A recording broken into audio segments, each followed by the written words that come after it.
सांगलीमधील timber area भागात लाकडाची चोरटी वाहतूक सुरू।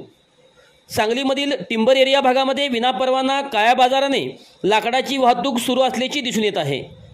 यापूर्वीही सामाजिक कार्यकर्ते, माहिती अधिकार कार्यकर्ते यांनी वेळोवेळी वन विभागाकडे याबाबत अनेक तक्रारी दाखल केलेल्या आहेत, परंतु काही भ्रष्ट अधिकाऱ्यांना हाताशी धरून लाकडाची विनापरवाना विनापास ओव्हरलोड वाहतूक सुरू असल्याची दिसून येत आहे।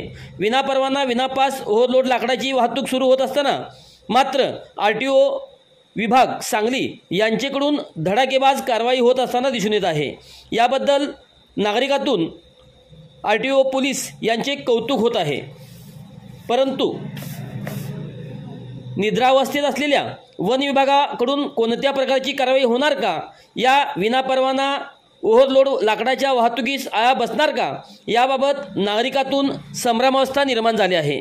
चांगभलं न्यूजसाठी सांगलीहून आमचे प्रतिनिधी सुरेश सपकाळ।